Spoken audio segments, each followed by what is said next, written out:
The footprints only lead in. Snow pressed against the world like a held breath. From his small cabin perched above the frozen shoreline, Graham Vickers scanned the scattered shelters below, 42 of them, curved around the lake like ribs around a heart gone still. Every morning and every dusk, he lifted his binoculars and studied each structure, just as he'd been instructed. Twice a day, no exceptions. That routine had become his anchor. It was what Mr. Leland wanted. Watch the cabins, watch the pipes, keep the road from choking with snow, and avoid town unless absolutely forced. Simple demands, predictable. And after the year Graham had survived, predictability felt like mercy. He'd come to Desolation Lake carrying more than luggage. A divorce finalized in silence. A daughter who sent his calls to voicemail. A career cut short under the polite corporate term downsized. Though everyone knew it meant replaced by someone younger, cheaper, and louder. He was 49 and drifting, and the job listing had felt like a door quietly opening in a burning room. Winter caretaker, isolation included. He drove up in late autumn, the aspens still flickering gold like dying lanterns.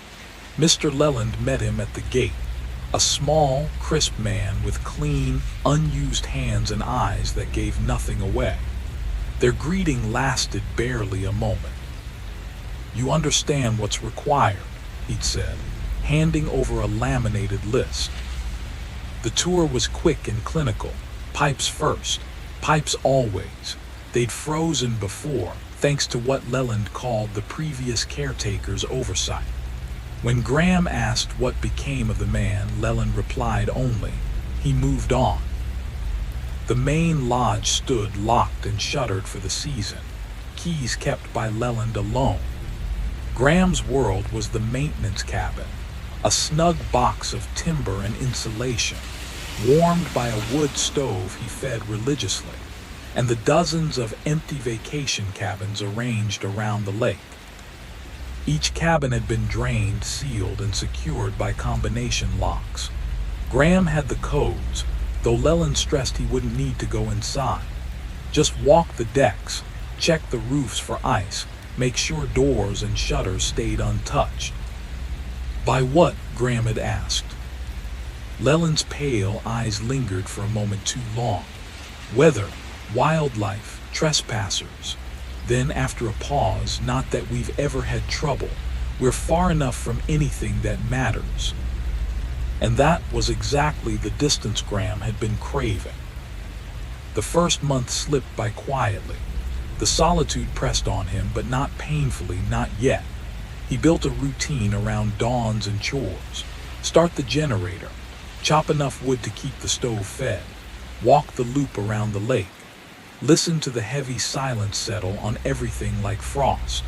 The ice sheet covering the water looked endless, untouched, hiding whatever the depths chose not to remember. Desolation Lake lived up to its name, but for the first time in years, Graham felt something close to ease. What he didn't know, what he couldn't yet know, was that the peace would not last. Because soon the footprints would appear. And they would only lead in. The sky hung low that week, so heavy with clouds it felt like the world's ceiling had been lowered. On days like that, the horizon disappeared into a gray blur, and the lake's frozen surface looked endless. Graham still took comfort in the routine, scanning for wildlife, noting small signs that he wasn't the only living thing in that vast whiteness. Deer left faint, careful tracks. Once, a fox streaked across the snow like a flame, vanishing into the trees before Graham could even lift his camera. Once a week, the satellite phone buzzed to life. Mr. Leland's voice always came clipped and businesslike. "Any issues?" Cabin 7 had ice buildup. I cleared it. "Good, heavy snow Thursday." "I know, I'll keep the road open." "Do that, I may need access." He never did. The footprints appeared on a Tuesday morning in late November. During his usual walk, Graham saw them immediately. A single line of boot prints angling in from the access road toward cabin 12, the one tucked near the eastern trees. The prints were sharp and recent, maybe a few hours old.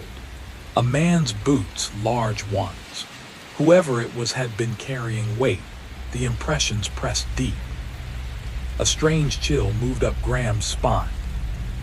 He followed the trail silently until it ended at cabin 12's door. Stopped cold, not a single step beyond the threshold. The lock hung untouched, no scuffs, no tampering. Graham's unease grew as he circled the cabin.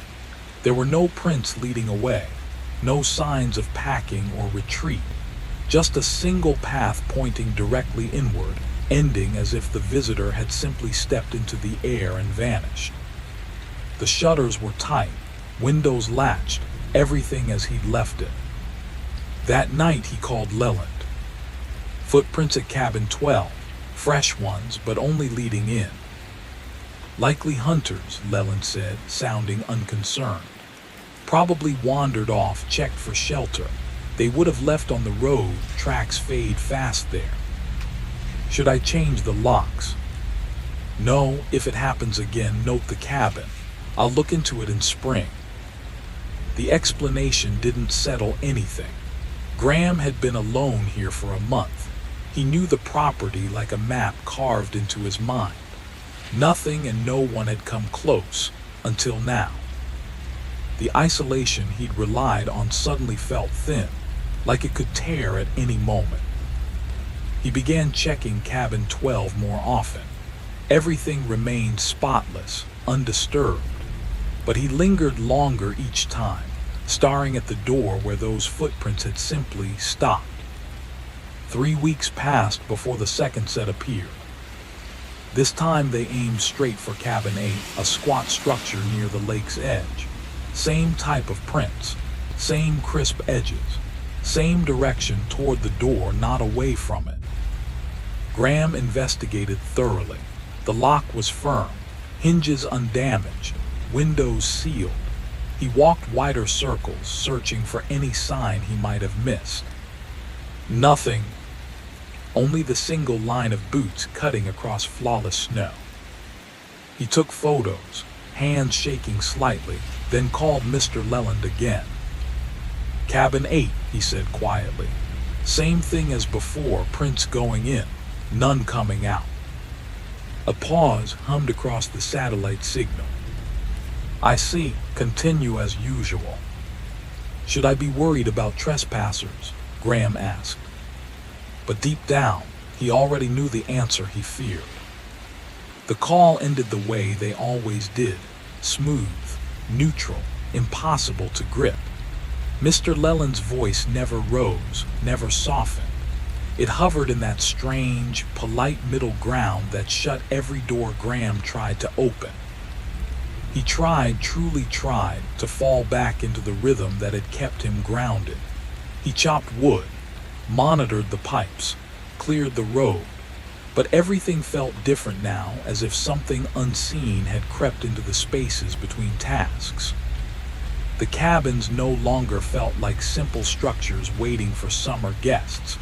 They felt like sealed rooms with possibilities. The forest wasn't just background anymore. It seemed aware of him, as though eyes watched from behind the line of pines whenever he stepped outside. Nights became the worst. Against his better judgment, he began walking the perimeter after sunset. It was foolish, he knew it, but the darkness pulled at him, demanding attention. His flashlight carved out small circles of pale light while the rest of the world drowned in blackness. Snow swallowed sound. Even his own breathing felt muffled. He'd stand at the tree line, frozen in place, listening for anything that wasn't himself. He never heard a thing. The third set of prints arrived in early January. This time they angled toward cabin 19. Same pattern, same unsettling finality. A straight, determined walk from the road to the door and then nothing. Graham documented everything. Measurements, depth, stride spacing, weight estimates. He wasn't sure what he hoped to achieve. Maybe building a record felt like fighting back, like keeping control over something that refused to make sense. That night, he called Mr. Leland again. "Is someone using the cabins?" Graham asked. "I don't understand your question." "I've had 3 incidents, 3 different cabins. The tracks don't wander, they go straight to a specific door. They're fresh every time. If someone were lost, they'd try several cabins or walk around or leave you something." A long silence, too long to blame on satellite lag. When Leland finally spoke, the warmth had drained from his voice. "Graham, I hired you to maintain the property, not to build theories. The cabins are empty.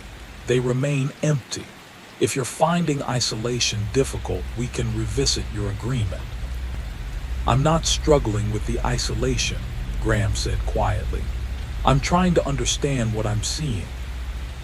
"You're seeing winter conditions, wildlife marks, or trespassers leaving by the road.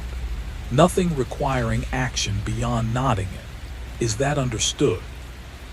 "Yes." "Good. I'll be up next week to evaluate seasonal damage. We can speak further then." But next week came, and Mr. Leland did not. The call came instead of the promised visit, thin, shaky, and far too apologetic for a man who never shifted tone. "I won't make it this week," Mr. Leland said. "Something unavoidable. I'll have to move my inspection to February." "The roads are clear," Graham replied before he could stop himself. "It's not the roads," Leland murmured. "A business matter. Continue your duties. I'll contact you with a new date." And just like that, the line went dead. Graham stared at the silent phone, then at the growing file on his table. Photos, notes, dates, 3 sets of prints across 9 weeks. The same pattern repeating like a message no one wanted to acknowledge. A pattern Leland refused to investigate. Something snapped into focus that night. A quiet, steady resolve. He was done waiting for answers.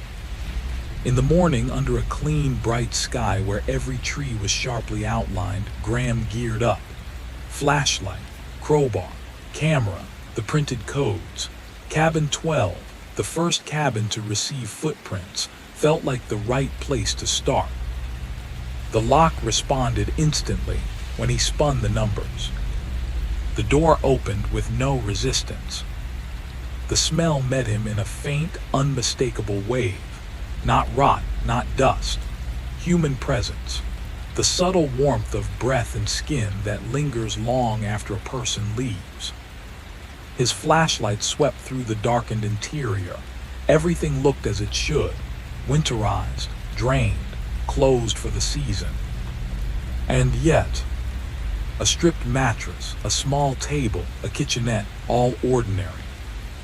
But on the table sat a ceramic coffee cup.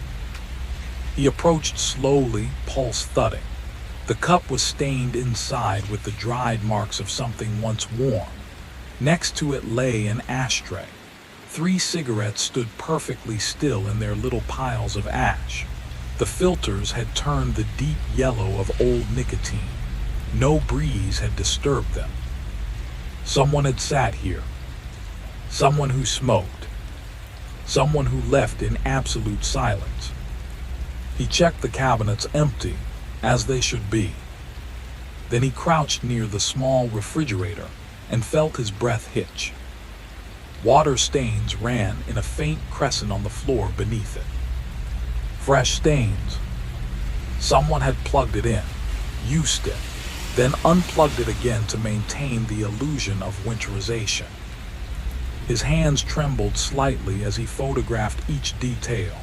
The cup, the butts, the stains.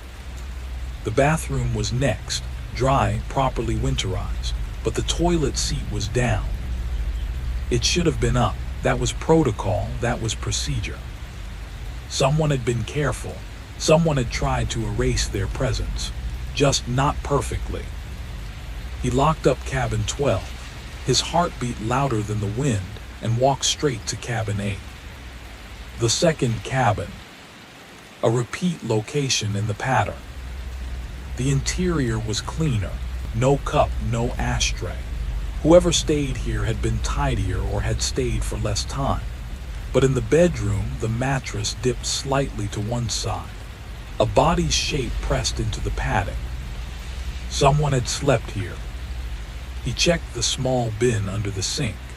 Inside, almost crumpled into the corner, he found a protein bar wrapper. Someone was living in his cabins. Someone who left no footprints going out. And for the first time, Graham realized he was no longer documenting strange events.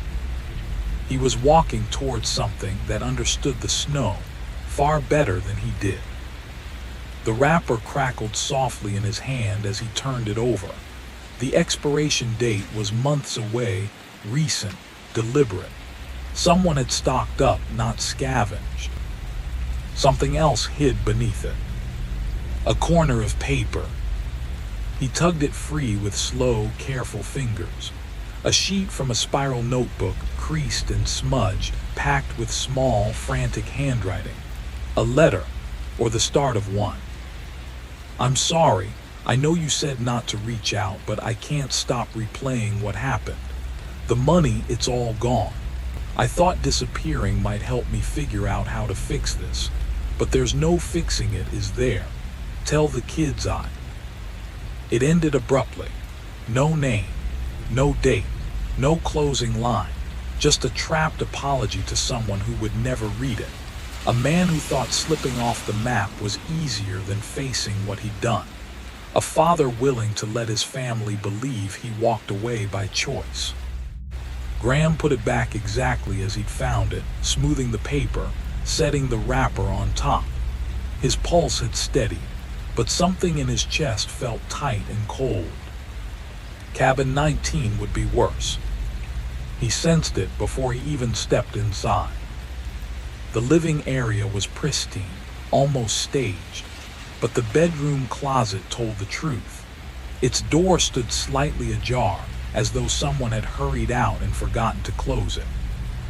Inside hung a single flannel shirt, men's size large, the creases still sharp like it had been pulled off warm skin not long ago. Beneath it sat a pair of boots, size 12, heavy, well used, placed neatly, waiting. Graham stopped in the doorway, his flashlight casting a pale cone over the abandoned clothing. Every thought collided inside him, each possibility more unsettling than the last. Someone had been living here. Someone who knew the codes. Someone who vanished without leaving a trail. Squatters didn't fit. Lost hikers didn't leave shirts on hangers. And as for Mr. Leland, the idea that he might be hiding people, or hiding from something, came crawling out from the dark corners of Graham's mind. He forced himself to take the photos. Shirt, boots, closet, evidence.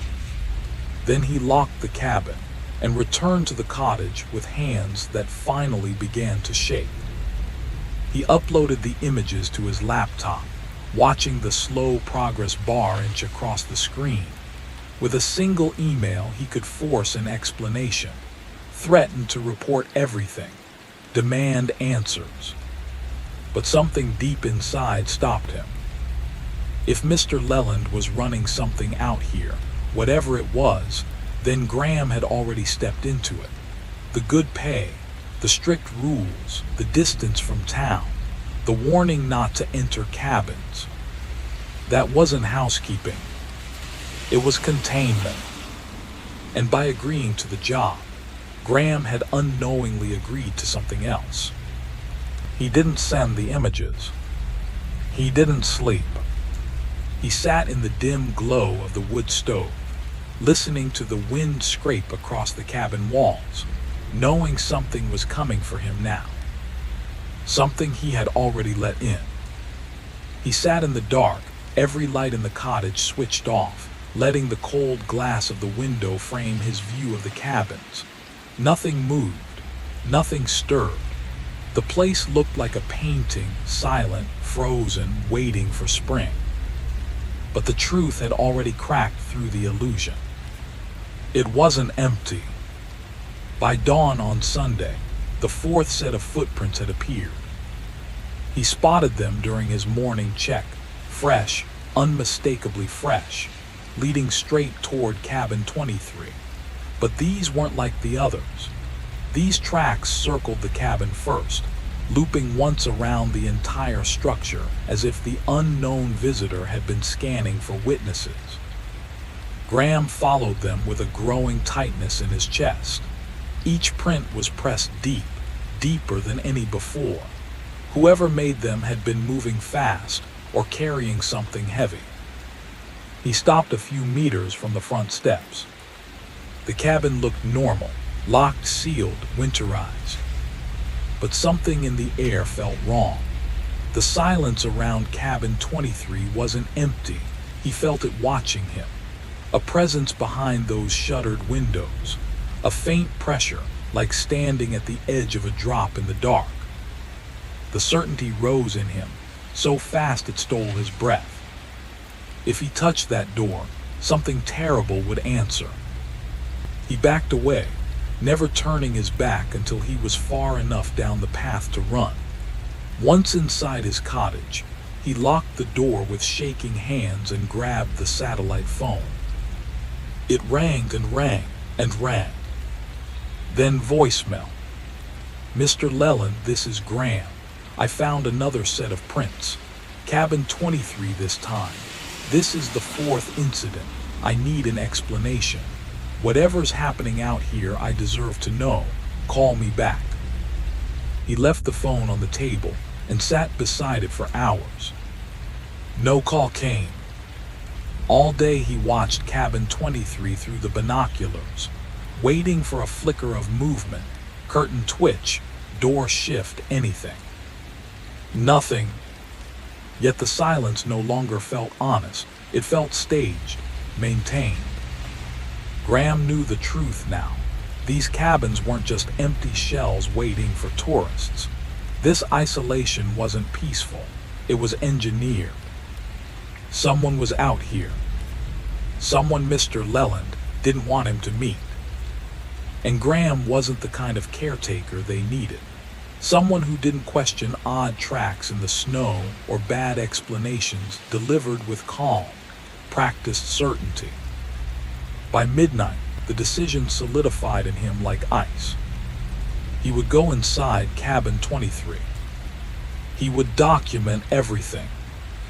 And then he'd get in his truck, drive to town, and hand everything over to the authorities, whatever the fallout.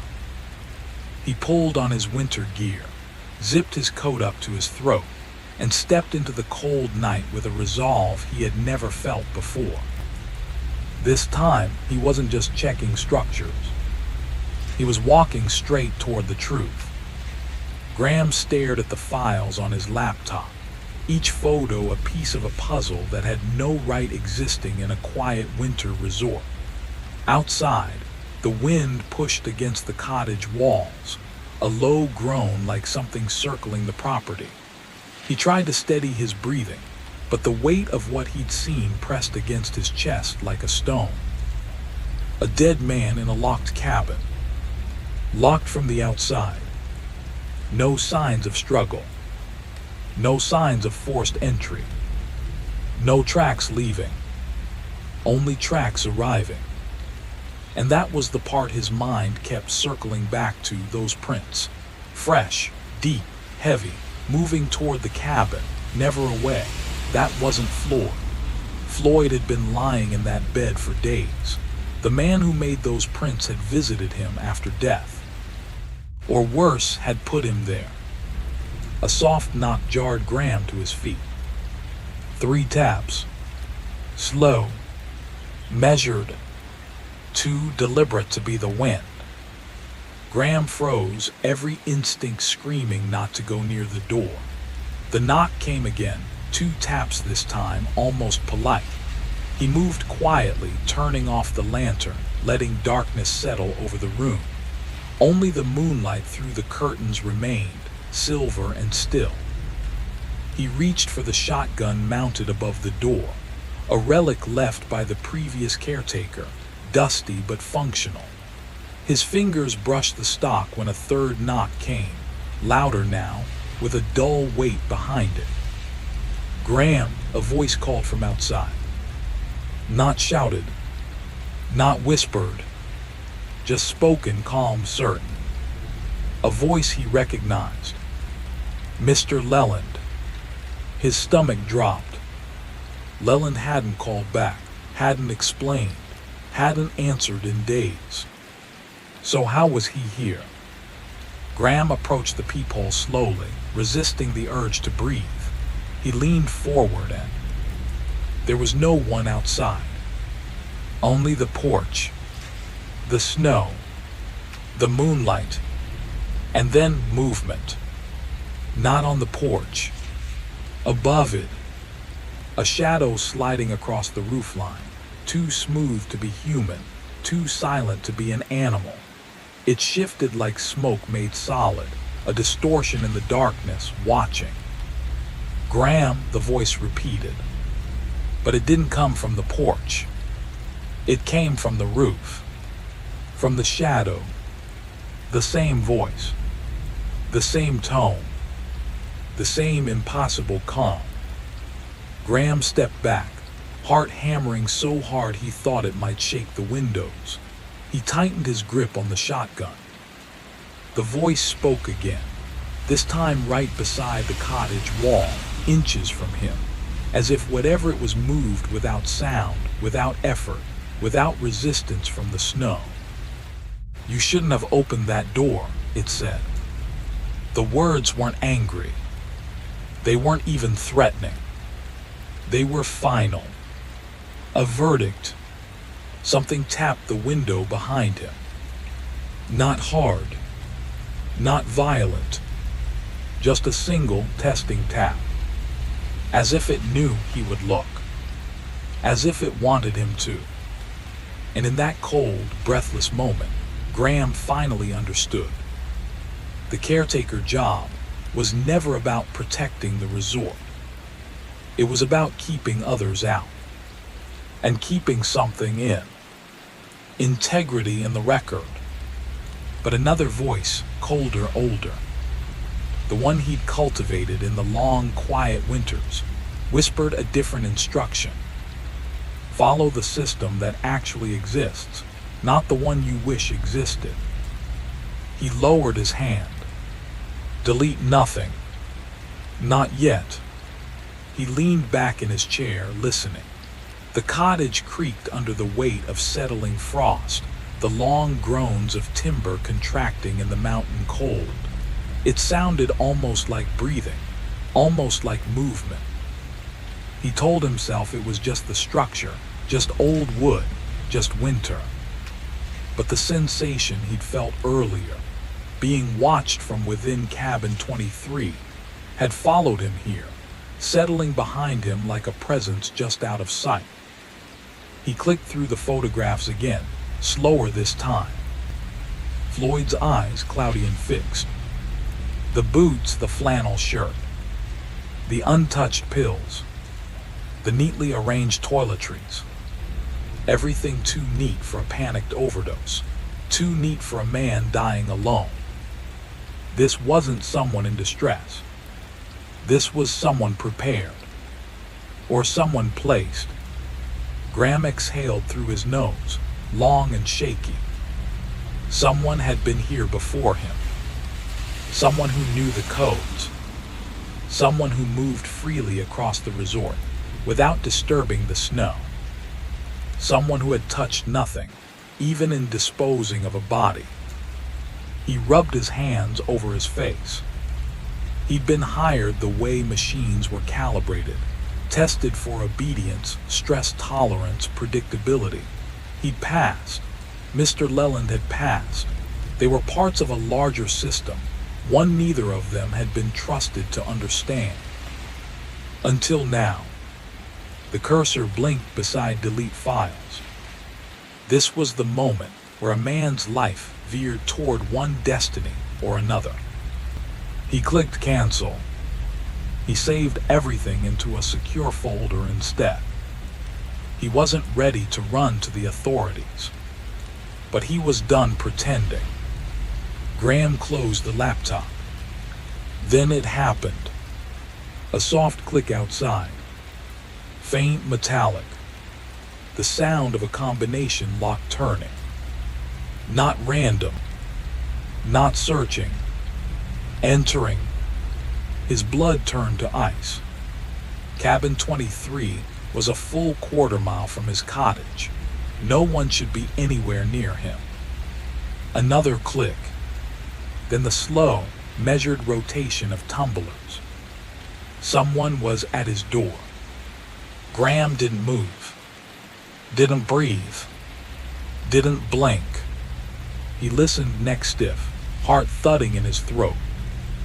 He could hear the dial settling into place with uncanny precision, like someone who had done this 1,000 times. But here was the thing that made his skin crawl. His door didn't have a combination lock, just a key. He'd locked it himself, with a physical deadbolt. The turning sound wasn't coming from the door. It was coming from the window latch. A shadow shifted across the thin curtains, tall, deliberate, human-shaped but wrong in its stillness. Graham rose slowly, reaching for the shotgun, the cold barrel scraping softly against the wood paneling. Then, a whisper through the glass. "Saw your photos." The voice was calm, gentle, as familiar as his own. "And we don't delete mistakes here, Graham." He froze, because the voice on the other side of the window was Mr. Leland. It was his own. Graham felt the words settle over him like drifting snow, soft at first, then suffocating in their weight. Leland wasn't confessing anything outright. He wasn't denying anything either.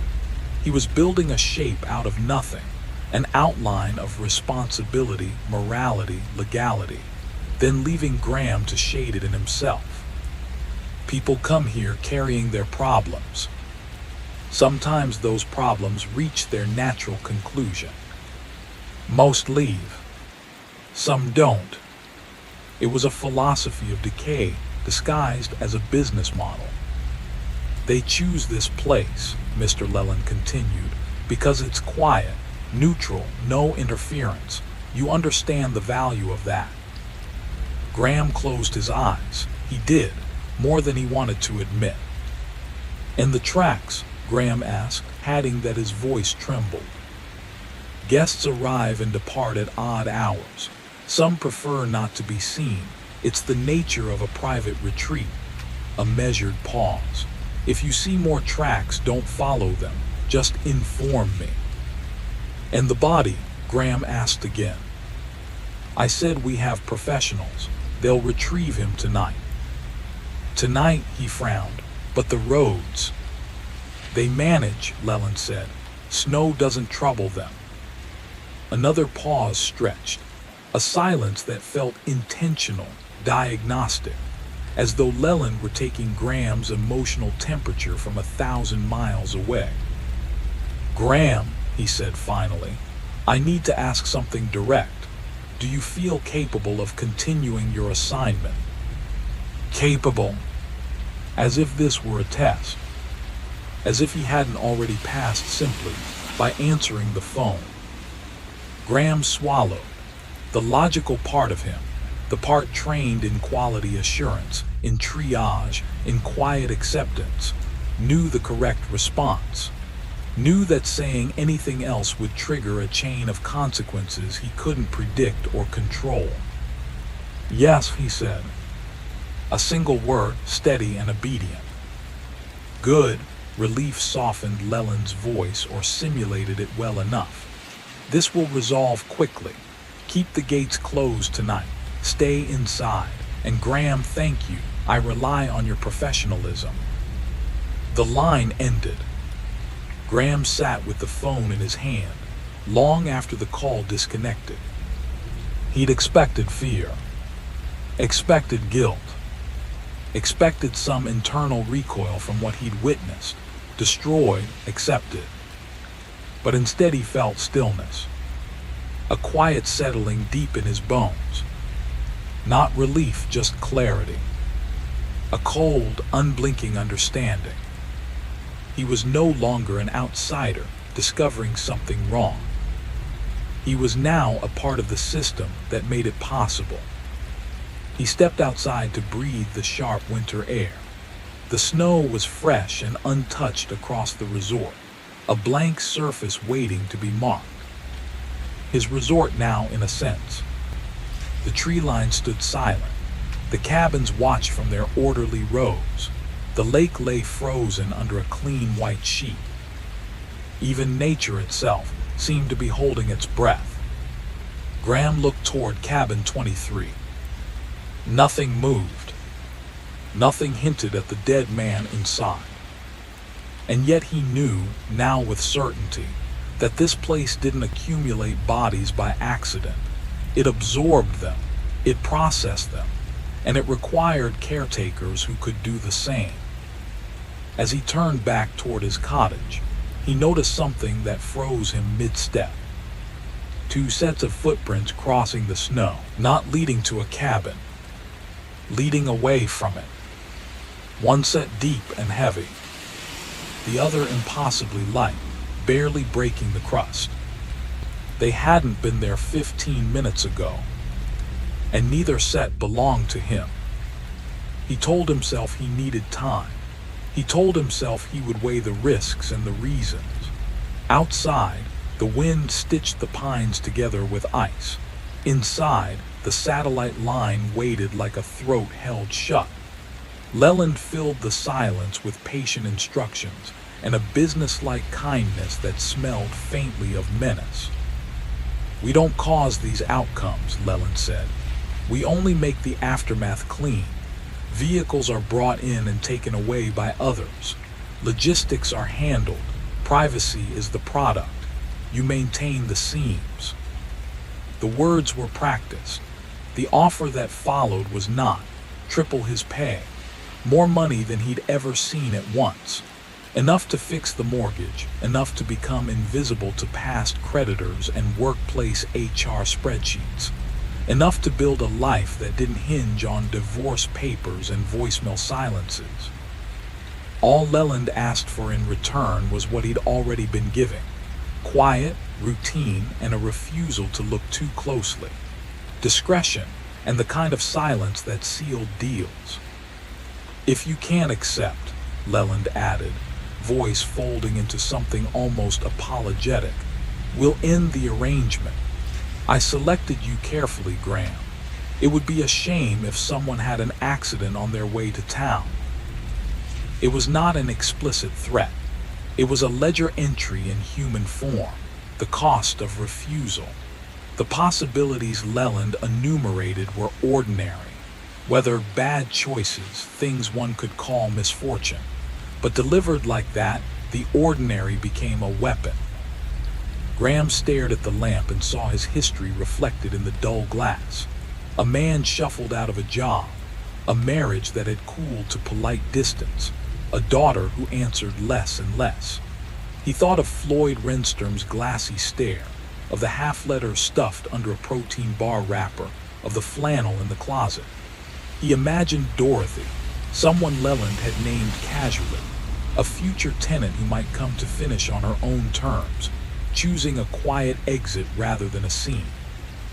He pictured Melissa on his phone screen, her name carved into the contacts list, the bridge he had failed to cross for years. He could call her, tell her everything, and let someone else carry the consequence. Or he could accept Leland's sum and the careful starvation of his conscience that would come with it. Old training pushed him toward procedure. Quality assurance taught him to document, to escalate, to follow the chain. But another lesson sat under that. Systems run on predictable parts. Replace the wrong part and the machine fails. Replace the right one and it keeps humming. Leland's tone had made the choice clear, a calibration offered in cash.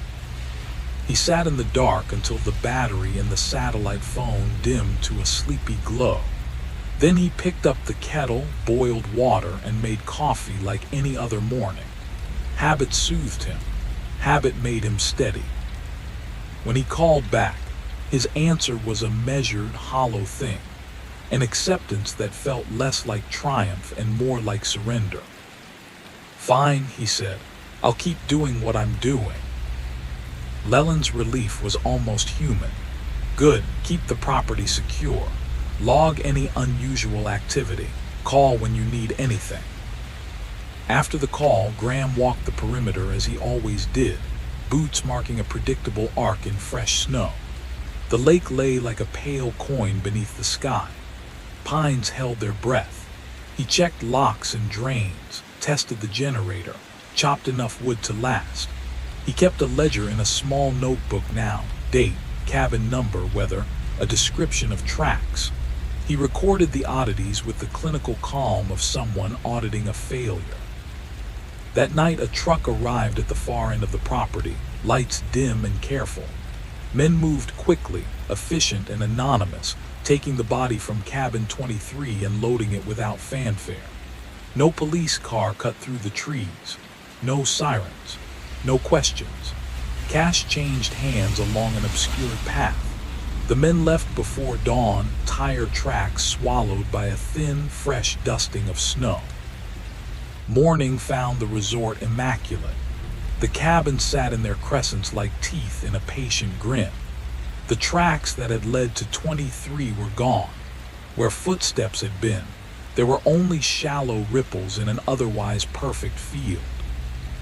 Graham watched it happen and told himself he was preserving order. He told himself he was keeping secrets that needed keeping. He told himself he was earning safety for a life that had been unstable for too long. Weeks blurred. New arrivals came and went, and always the same rhythm held.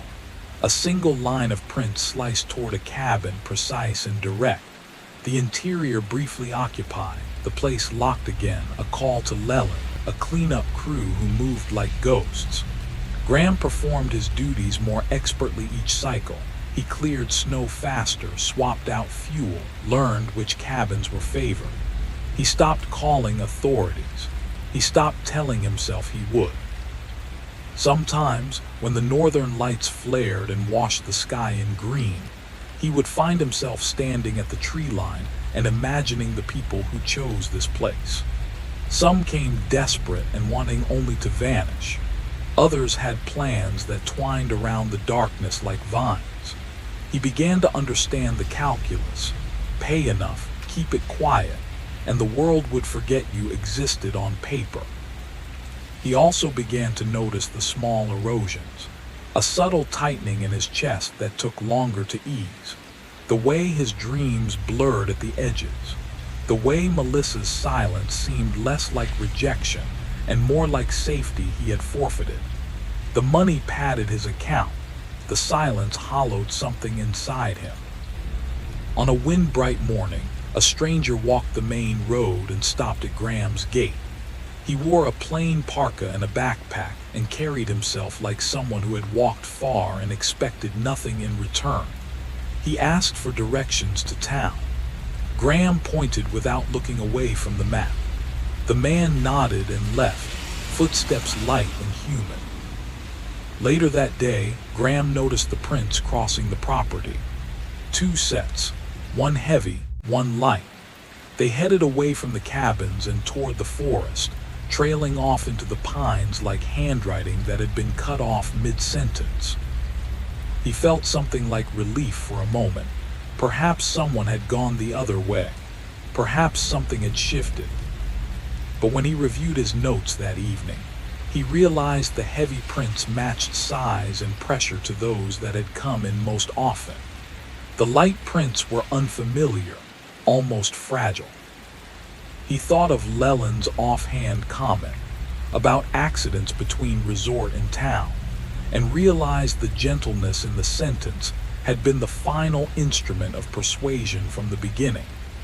He had been offered the chance to survive differently, to adapt and keep his life, or to resist and risk losing everything. Graham turned the page in his notebook and wrote the line that had become his new rule: observe, record, do not interfere. Outside, the sky dimmed. Snow began to fall in fine, busy flakes that erased yesterday's marks and smoothed the world. The resort resumed its patient watch over the frozen lake.